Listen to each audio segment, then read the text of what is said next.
Hey, have you ever found yourself in a position that you wonder if you should keep the house you're in as a rental property instead of selling it before you move on to the next house? If that's you, or if that ever has been you, that's what I want to talk about today.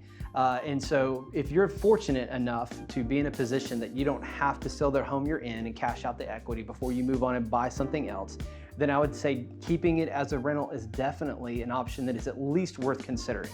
And so I will start off by telling you, years ago when Ash and I first got married and had our first house, I really wish that we had kept that house. If I could go back again and do it, I would. It would have been a little bit of stretch for us, but we just didn't have that mindset of keeping it for real estate to help us grow wealth at that time. But I wish I could go back and do it. And if you happen to be in a position that you can consider it, I would highly consider it. I really, really would. As much as I'd love to sell your house, I would definitely consider keeping it as a rental, because having investment properties are a great way to build wealth. And so that is the big awesome side of keeping it as a rental. Now, obviously there's some cons to it, and not everybody's in a position to be able to have enough money to move on and buy something else without cashing out the equity. And so obviously that's the biggest one, is do you need to cash out and have that equity to be able to move on to the next season of life or the next home that you're purchasing? So that's the big one to consider. And beyond that though is, if you do keep it, who's going to manage it for you? Are you going to be the one getting the 11:30 phone call that the water heater went out or the AC went out on a Saturday night?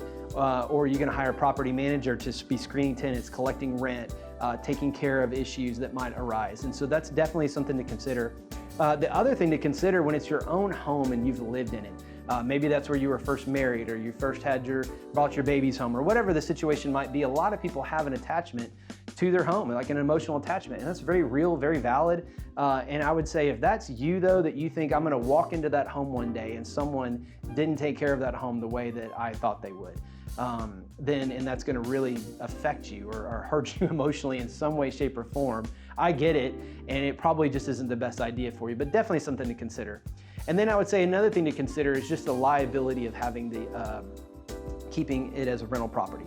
And so most people go into investing in real estate with the mindset of, I'm gonna now be a real estate investor, instead of sometimes just having a one or two off, I have a home here or there that I kind of just fell into.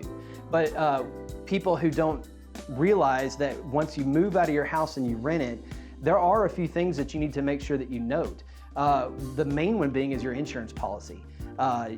You cannot keep the policy that you have as a homeowner and expect if something happened that there's not going to be an issue down the road, because your policy will need to change from being a homeowner's policy to now you are a landlord and you own that home as an investment property. So you want to make sure that your I's are dotted and your T's are crossed in terms of insurance, in terms of any other liability that you might have.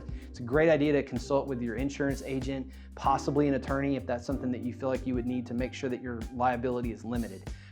Because in that, I keep my properties in an LLC to limit liability, but when it's been in your own name and it's your personal name, there's just some things you want to make sure and discuss there. I'm not an attorney, but it's just something to be aware of that you would want to consider should you be keeping a home as an investment property in the future.